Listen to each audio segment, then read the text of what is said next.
Operation Sindoor was conceptualized with a clear military aim to punish the perpetrators and planners of terror and to destroy their terror infrastructure. What I do not state here, of course, is the often stated determination of India and its intolerance to terror.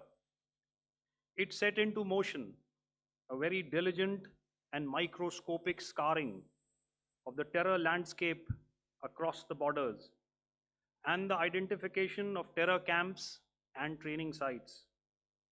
The locations that emerged were numerous, but as we deliberated more, we realized that some of these terror hubs were now bereft of any presence and had preemptively been vacated, fearing retribution from us. There was also a term of reference and our own binding, self-imposed restriction to target only terrorists and thus prevent collateral damage. There were 9 camps that you are now all familiar with, which were confirmed by our various intelligence agencies to be, while there were others that were located in the Punjab province in Pakistan. Nefarious places such as Muridke, the hub center of the Lashkar-e-Taiba, has over the years bred infamous characters such as Ajmal Kasab and the likes of David Headley. What followed was a careful scrutiny of each of these sinister locations, their layout, configuration, even the type of construction in each structure, and the terrain obtained around these. This was with an obvious intent to deduce and identify the exact vector that was required for their neutralization, as also the eyes in the sky that we would send up to ensure that we brought back evidence that we had indeed targeted what we set out to. The precise images of these engagements on that fateful and historical night have already been showcased during the first press statement on the 7th of May that was helmed by our Foreign Secretary. I have no doubt in my mind that we achieved total surprise, and those strikes across those 9 terror hubs left more than 100 terrorists killed, including high-value targets such as Yusuf Azhar, Abdul Malik Rauf, and Mudassir Ahmed that were involved in the hijack of IC-814 and the Pulwama blast. The line of control was also violated soon after by Pakistan, and the erratic and rattled response of our enemy was apparent from the number of civilians, inhabited villages, and religious sites such as Gurudwaras that were unfortunately hit by them, leading to a sad loss of lives. The Indian Air Force played a major part in these strikes by engaging some of these camps, and the Indian Navy provided wherewithal in terms of precision munitions. The Indian Air Force obviously had their assets up in the sky, and I will here request Air Marshal Bharti, the Director General of Air Operations, to detail for you the methodology that the men in blue adopted to successfully manifest this mission. Thank you, Rajiv. A very good evening, ladies and gentlemen. It indeed is a difficult time that we have to come here like this and brief you. We could have done without this, but we had no choice. As the DGMO has detailed, the event was precipitated by the dastardly act at Pahalgaon. The sequence of events have already been detailed. We carefully selected the targets, and out of the 9 selected targets, the target systems that were given to the Indian Air Force were the notorious training camps at Bhavalpur and Muridke, these being further from the international boundary. Through critical target system analysis, we analyzed what was to be done to annihilate these targets and plan to engage these targets with precision air-to-surface guided munitions so as to avoid collateral damage. The modalities of planning process I will not go through at this instant. However, what I would like to show you is the results that we achieved through our targeted airstrikes. Could I have the second slide, please?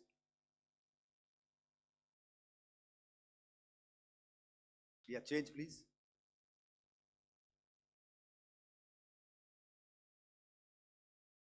Okay. This is what the terror infra at Muridke looks like. If you see, north is as indicated, and to the right is east, where the international boundary lies. Could we have the next slide, please?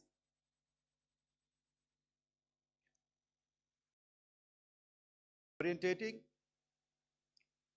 Just go back to one slide. Okay. Please have a look at this red building, the series of buildings out here, and this empty ground. Next. If you relate, the empty ground is here, and you see this is the first weapon that is impacting. This is the impact point number 1 on Muridke training camp with our precision guided weapon on early morning 7. Next, please. Keep your eyes glued for the second weapon coming in and the second impact on the selected target point. Next slide, please.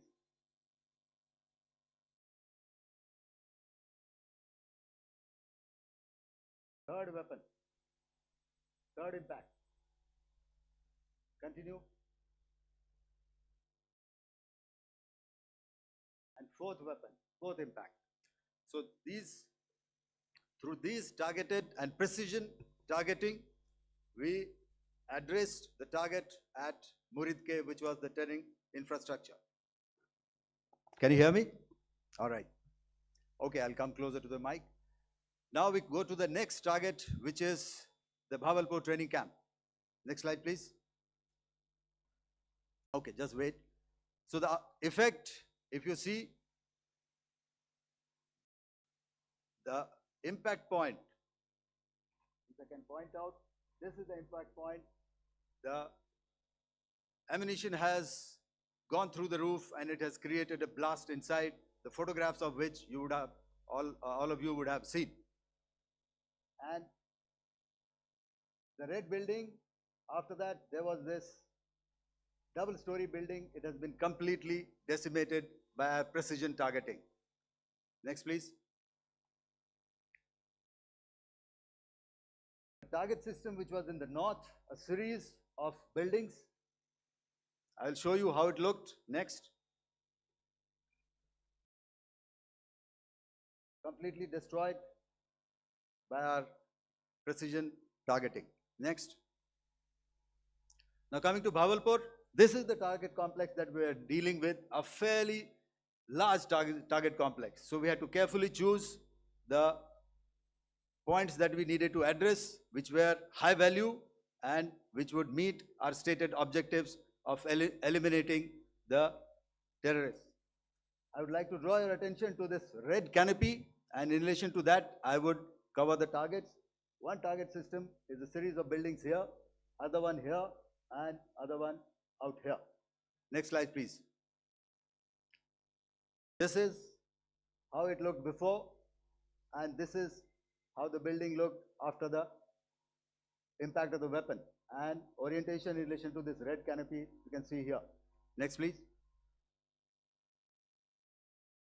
Before, next,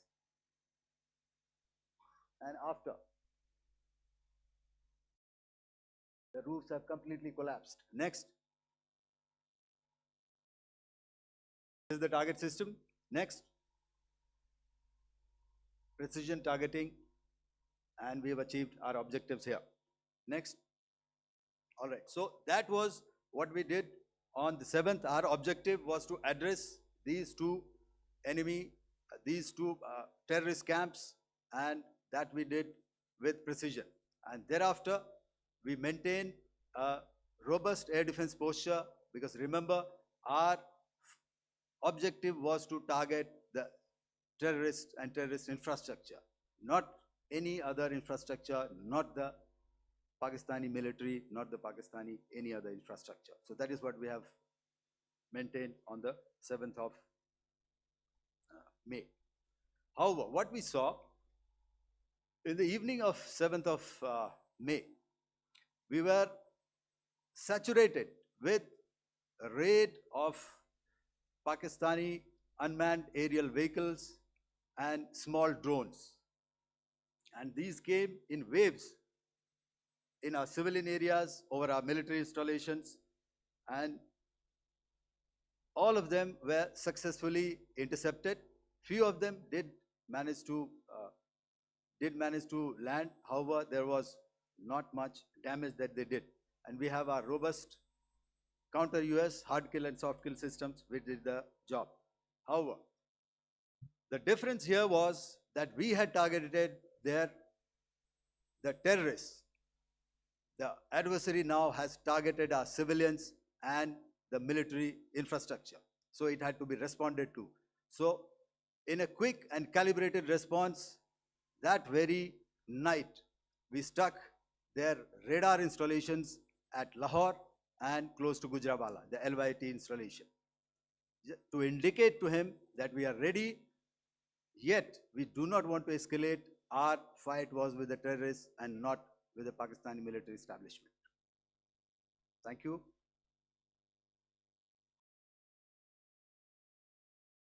Thank you, Air Marshal Bharti.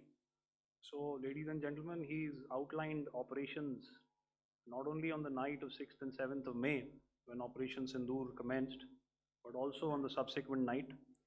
Being well aware and familiar with the congenital and impulsive nature of our adversary, and even though we did attempt to reach out and communicate our compulsions to strike at the heart of terror to my counterpart in the immediate wake of Operation Sindoor, the request was brusquely turned down,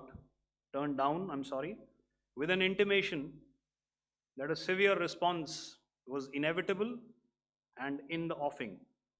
We were, of course, prepared. Operations on the 7th and the 8th, Air Marshal Bharti spoken about.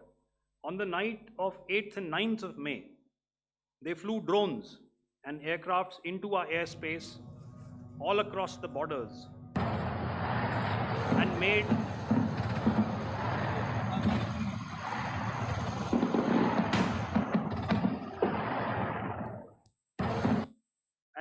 largely unsuccessful attempts to target numerous military infrastructure. Violations on the line of control by Pakistan also commenced yet again and precipitated into fierce arty engagements. The air operations on the night of 8th and 9th of May, I'll yet again request the DG Air Operations to cover.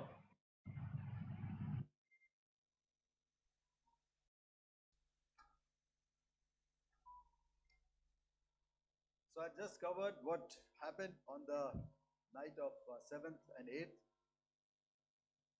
What we found that on the night of 8th and 9th, starting as early as 22:30 hours, our cities had a mass raid of drones, unmanned aerial vehicles, UCAVs, starting right from Srinagar, going down right up to Nalia.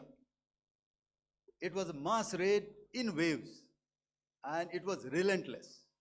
However, we were prepared, and our air defense preparedness ensured that there is no damage on ground or to any of the intended targets that the enemy might have planned for. The difference between 7th night and 8th night was that on 7th night, he sent in his Yeha class of UAVs. However, these UAVs can go some distance, they are armed.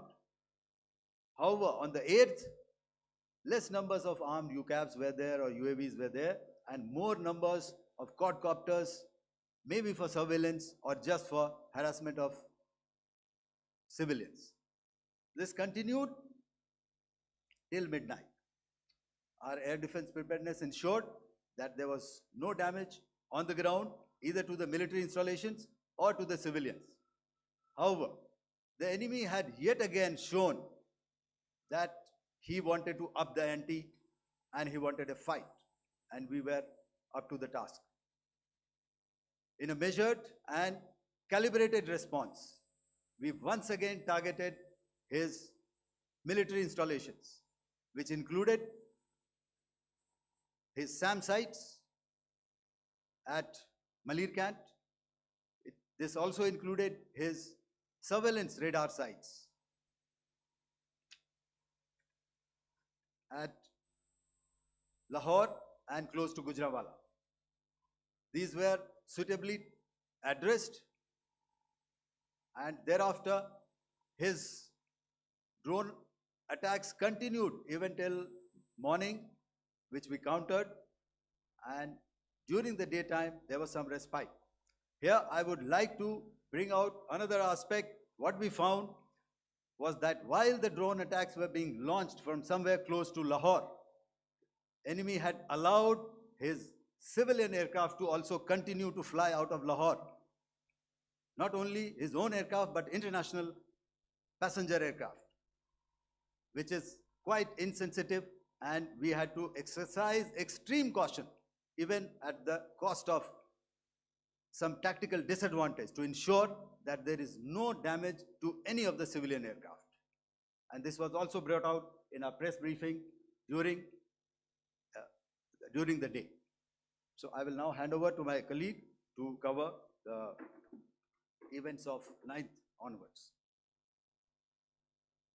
On land, we also undertook certain measures such as deployment of air defense and electronic warfare assets to establish an integrated grid with the Indian Air Force, and I have seen and heard some of you wax eloquent about the benefits of such an architecture when it comes to negating and combating air intrusions. We also carried out deployment to include movement of our forces in the land, sea, and air domains. The night of the 9th and the 10th of May saw similar intrusions by drones and aircrafts, and this time there was a concerted effort to target airfields and some very, very important logistic installations, albeit yet again unsuccessful and denied gallantly and efficiently, I must say, by the integrated Indian Air Force and Indian Army Air Defense. We further strengthened our deployment and also initiated some pressure points to send a very clear and unambiguous message to the other side to desist from any misadventures on land. Some of the airfields and dumps saw repeated attacks in waves from the air. All were thwarted.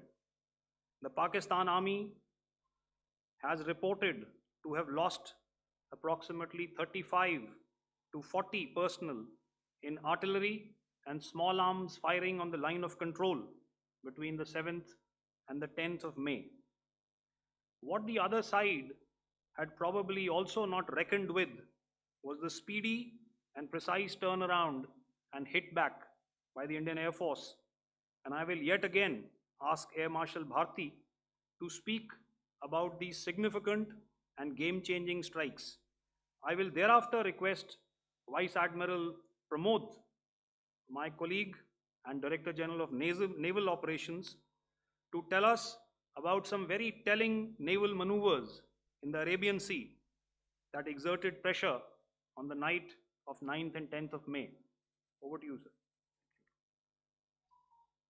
Commencing about 2000 hours, that is 8 p.m. local time, on 8th of May, several Pakistani unmanned aerial systems, drones, combat vehicles attacked multiple IF bases. These included Jammu, Udhampur, Pathankot, Amritsar, Bhatinda, Nal, Dalhousie, Thois, Jaisalmer, Uttarlai, Falodi, Nalia. These were almost simultaneous and they came in waves. All our AD guns and other systems were waiting for them. All these waves were neutralized by our trained crew using the air defense systems that they have, and also some of them were utilized using our legacy systems like Pechoras and IF Summer, which we have recently acquired. And some were neutralized by the Garud snipers. There was no damage on ground from these incursions and these mass raids, if I could call them, from the Pakistani side. However, following these relentless attacks on our air bases, on our forward positions, and on our civilian targets, this was time to convey some message to our adversaries. And therefore, a decision was taken to strike where it would hurt. And towards that, in a swift, coordinated, calibrated attack, we struck these air bases, command centers, military infrastructure, air defense systems across the entire Western Front. The bases we struck include Chaklala, Rafiki, and mind you, Chaklala is Islamabad. Rahim Yar Khan, Sakar, sending a clear message that aggression will not be tolerated. This was followed by strikes at Sargoda, Bholari, Jacobabad. We also struck the C2 centers at Murid, the UAE complex at Murid, Rafiki, radar at Chunia, which I will show you, Rahim Yar Khan airfield, and the unmanned combat aerial vehicle hangar at Sakar. I would like to reiterate here that we have the capability to target every system at these bases and more. However, it was only a measured response to instill good wisdom to our adversary to refrain from further escalation. IF response was directed only at military installations, avoiding civilian and collateral damage. I would now like to show you some of the effects that have been achieved as a result of our air operation.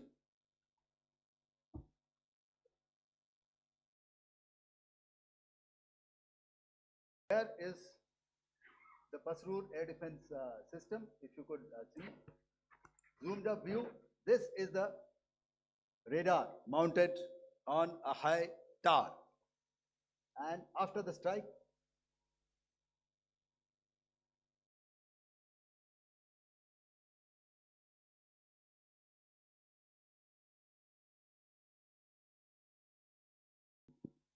thank you. Can you hear me?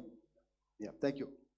And after the strike, this is what has happened. This radar has been taken out, completely burnt.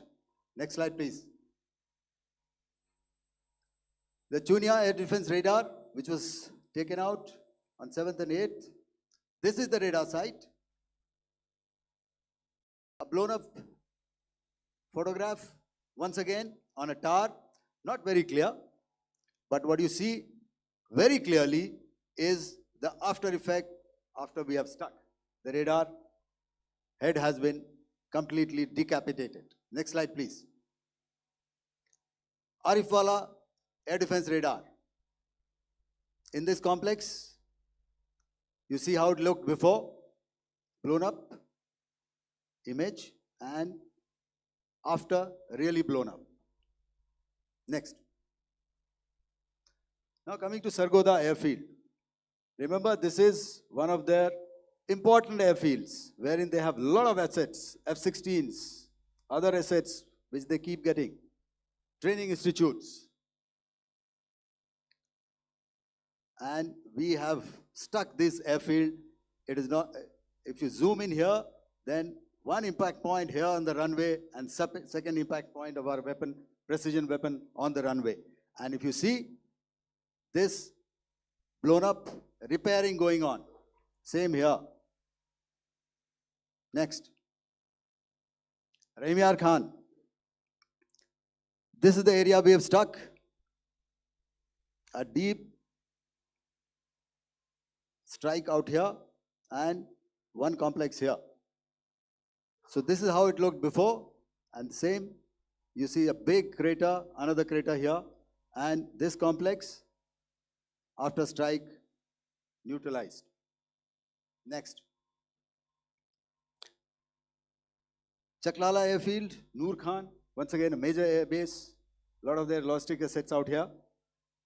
This was the chosen complex that we intended to strike and convey a message. Next slide, please. This is how it looked before, and this is how it looked after our strike.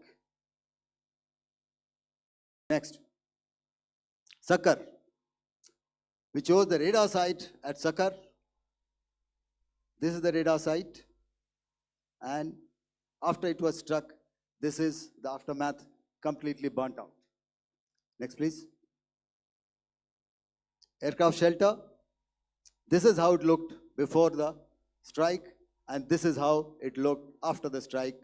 The roof of the buildings completely caved in and burnt. Next. Bolari airfield, aircraft hangar. This is how it looked before, and this is how it looked after the precision strike. Next. Jacobabad, aircraft hangar, and this is how it looked after. Next. So what I'm trying to convey here, ladies and gentlemen, is to start with, our fight was neither with the Pakistani military nor with anybody else who's there on the other side. Our fight was with the terrorists. We neutralized the terrorists that we selected to be neutralized, and thereafter, we only maintained the air defense posture. However, we were relentlessly pounded by waves after waves, night after night, by his UCAVs, by his drones, and by his other unmanned aerial systems. And that left us with no choice but to retaliate, and yet our retaliation was calibrated, it was graduated, and it was proportionate. Thank you.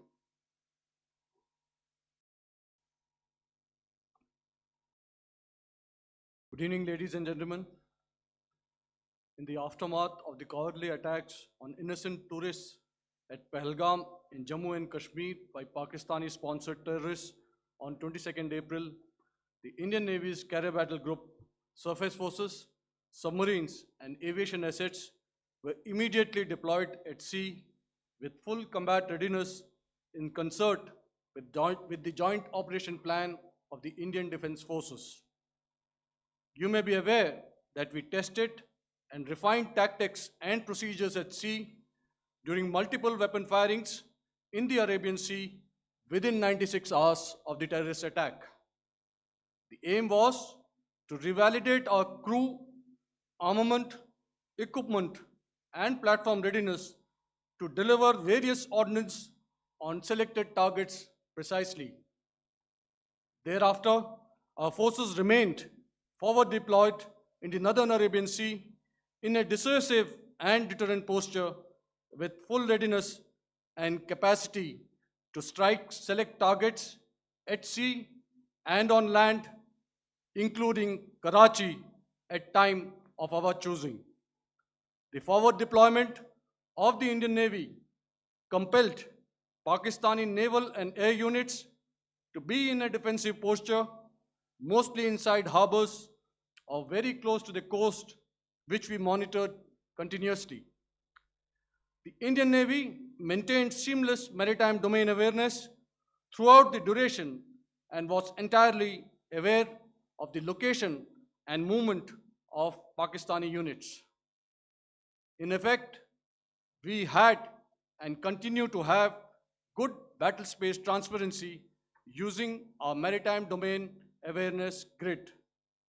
As you are aware, our response has been measured, proportionate, non-escalatory, and responsible from day one.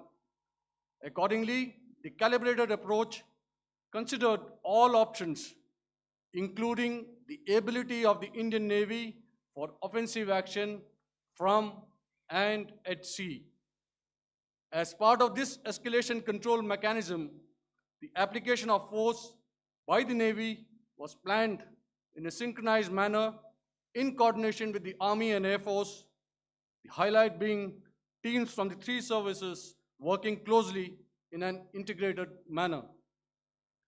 Along with the kinetic actions by the Indian Army and Indian Air Force, the overwhelming operational edge of Indian Navy at sea contributed towards Pakistan's urgent request for a ceasefire yesterday. As we speak, Indian Navy remains deployed at sea in a credible deterrent posture to respond decisively to any inimical action by Pakistan or Pakistan-based terrorists. Thank you. Samno Varna, Jai Hind. Now I'll hand over to Director General Military Operations for further proceedings. Ladies and gentlemen, on the 10th of May, in the morning, even as we were getting into a huddle to wargame the events of the previous night, a routine exercise, I received a message on hotline from my counterpart in Pakistan seeking my willingness to communicate. Since our initial aim was to strike at terror camps, and all our actions in the subsequent days were in response to the intrusions and violations by the Pakistan Air Force and its army, it was decided that I would indeed speak with my counterpart. You are already aware, I've seen it being covered on national television, that my communication with the Pak DGMO was conducted at 15:35 hours yesterday and resulted in cessation of cross-border firing and air intrusions by either side with effect from 1700 hours 10th of May, after he proposed that we cease hostilities. We also decided to further speak on the 12th of May, that's tomorrow, at 1200 hours, to discuss the modalities that would enable the longevity of this understanding. However, disappointingly, and must I add, expectedly, it took only a couple of hours for the Pakistan Army to violate these arrangements by cross-border and across the line of control firing, followed by drone intrusions across the expanse of the Western Front through last night and in the early hours of the morning today. These violations were responded to robustly and dealt with as they must be. We have earlier today sent another hotline message to my counterpart highlighting these violations of the understanding between the DGMOs on the 10th of May and our firm and clear intent to respond to these fiercely and punitively, if repeated tonight, subsequently, or later. In this regard, I must inform all of you that the Chief of Army Staff has earlier today conducted a security review and has granted full authority to our Army commanders for counteractions in the kinetic domain in case of any violation by Pakistan. In the end, I pay my solemn homage to my 5 fallen colleagues and brothers from the armed forces and civilians who have tragically lost their lives in Operation Sindoor. Our hearts go out to the bereaved families, and we express our solidarity to them in this lifetime and beyond, at this grave juncture in their lives. Their sacrifices shall always be remembered and spoken of in glowing terms by a grateful nation. We have thus far, ladies and gentlemen, exercised, and my colleague Pramod highlighted this, immense restraint, and our actions have been focused, measured, and non-escalatory. However, any threat to the sovereignty, territorial integrity, and safety of our citizens will be met with decisive force. Jai Hind. Okay, ladies and gentlemen, we are now open for questions. All right, now since I would not know all of you, I would expect you to please raise the placard or your hand, and once I indicate, I expect you to please give out your name and the media group that you belong to. Keep your questions short so that we can take as many questions as possible. Also, ladies and gentlemen, kindly bear in mind that confidential aspects may not be answered by the 3 DGMOs. Right. I've got a lot of hands here. Let me start from the left. Left foot always in front when we start marching. So here we have to the left, okay, yeah, 238.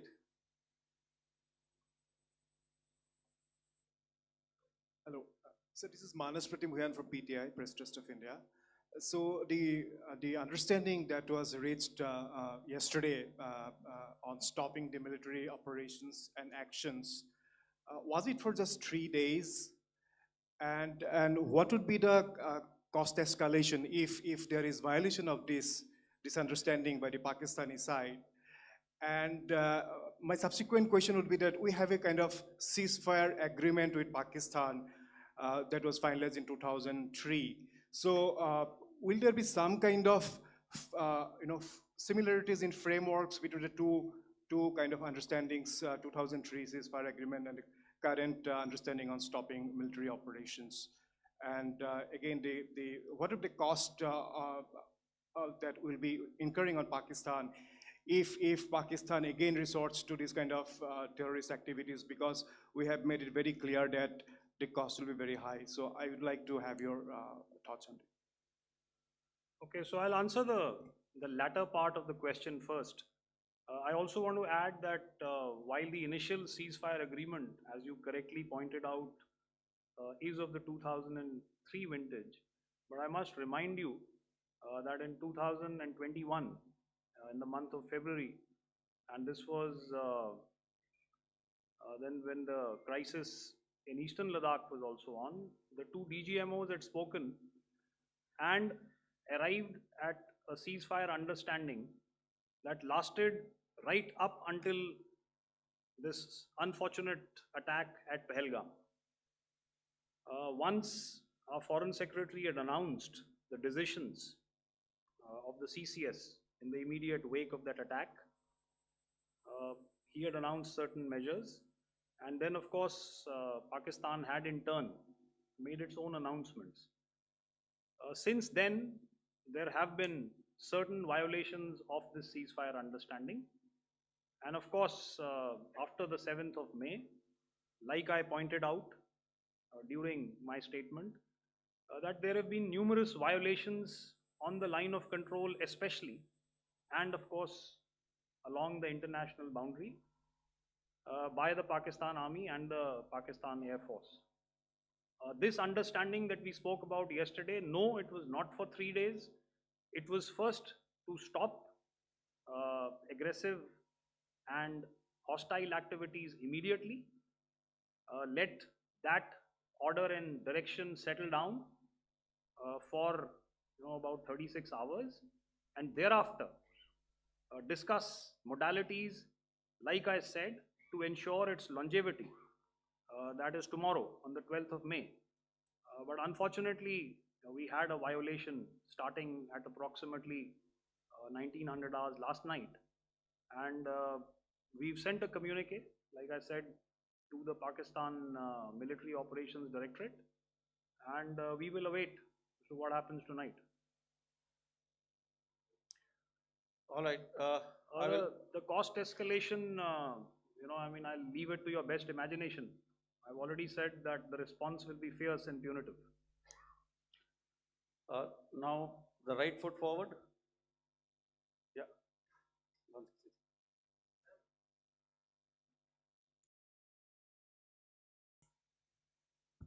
Sir, I'm Ajit Dubey from ANI, sir.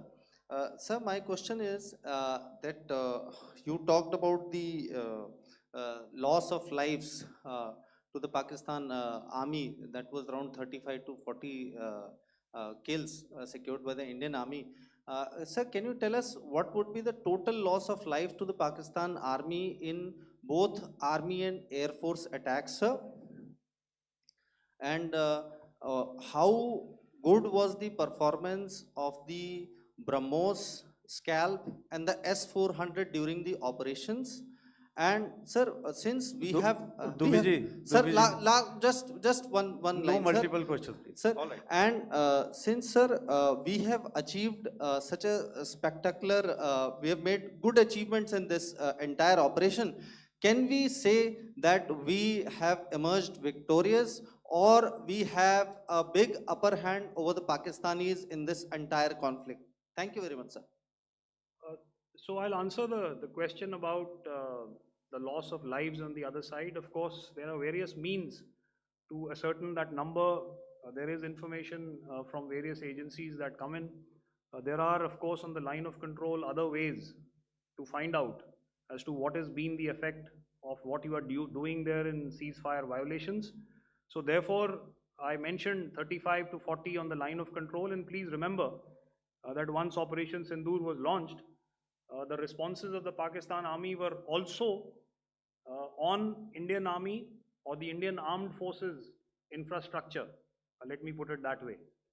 So that's why I did not cover casualties of the Pakistan Army, at least in the initial phases of battle, because those were not our targets. Our targets were terror oriented, and of course later, once they launched air intrusions and air operations on our infrastructure, we've used heavier weapons, and of course there would have been casualties, but those are still being assessed. The effects of the weapons that you mentioned, I will request Air Marshal Bharti to apprise all of you about those. Good evening, Mr. Ajit. How are you? Ajit, okay, you're meeting after some time. I never mentioned about any of the weapons that we used. Check. Okay. What I was saying, that I never mentioned of any of the weapons, the caliber that we used. All right, so we leave it at that. Those are matters of operational details which I would not like to go into.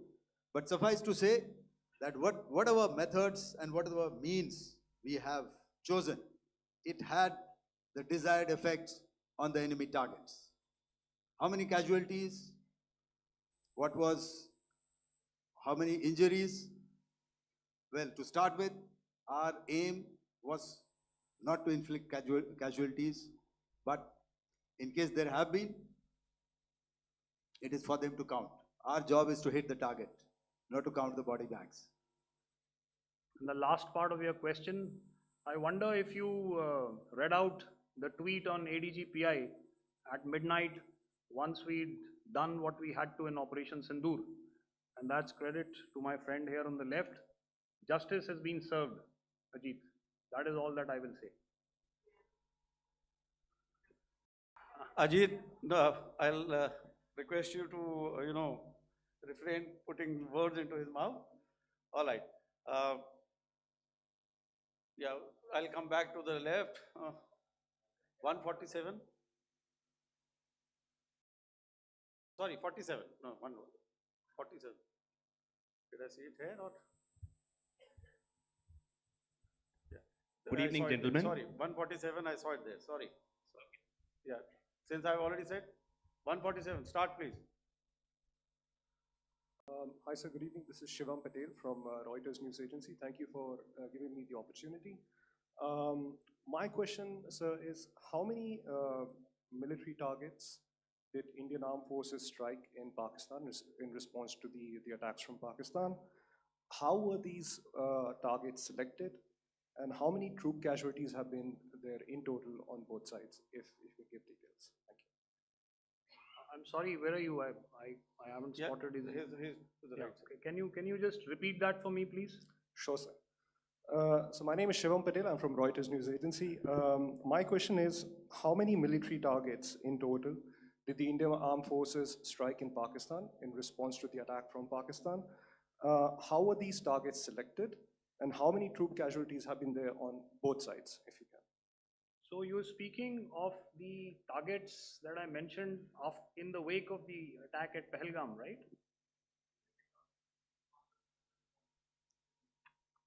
Yeah, I think it's amply clear to everybody here that the Pakistan army has not crossed the international boundary, neither in the plain sector nor on the line of control. So the intrusions have been in the air. There have been certain attempts on the line of control when ceasefire violations have been on to try and infiltrate and carry out and perpetrate activities that we are all very well familiar with.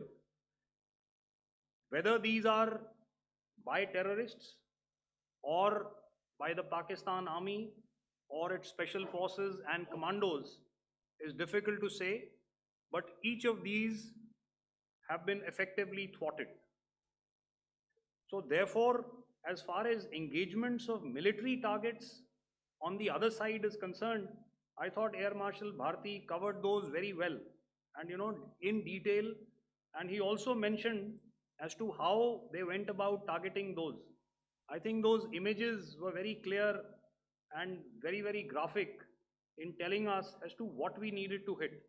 And you'll remember right at the outset, I said that we even went into what was the construction in each of these locations, and therefore decided on the vector that had to be utilized.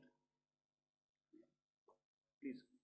Okay, if I could add to what the DGMO has said, I have already detailed the targets. Now, whether it is X numbers or Y numbers that is immaterial. And what damage have we inflicted? You have seen. What are the casualties on the other side? As I said, that is for them to count. As far as we are concerned, from the air defense side, if they had a choice, they would have definitely come in. They are fighters, there are more numbers of UCAVs. It is not that they did not intend to come in. It is only that our robust AD posture prevented them from coming in. So that must be known, and that must be realized by all the audience here. Yeah, I'll come to the left now, 24.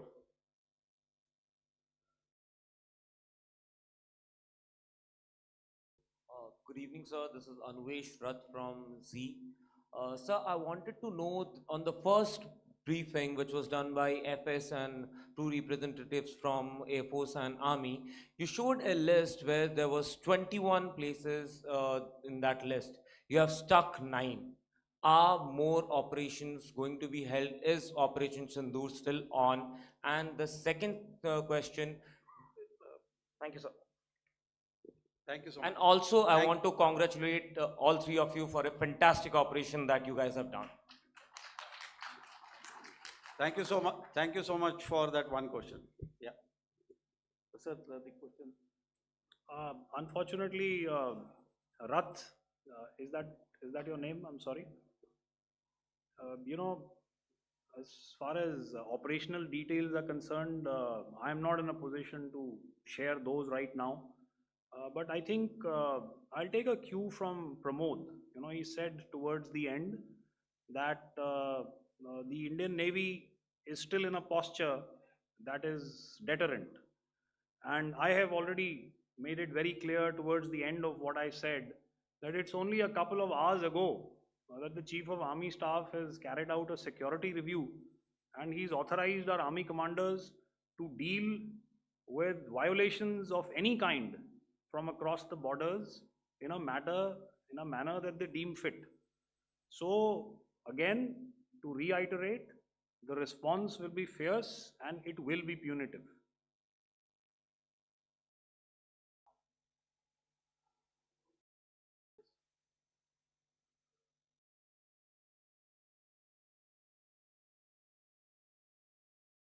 I'll go back this side now. Yeah, 255. She said middle wale kya karenge, so 255. Oh, sorry. Good evening, sir. Yeah, 250. I'm Shailesh from National Defense. Please allow me, first of all, to pay my gratitude for protecting us Indians. Thank you very much. Sir, since the enemy has been talking about uh, taking down our aerial platforms, it would be deemed fit in case we can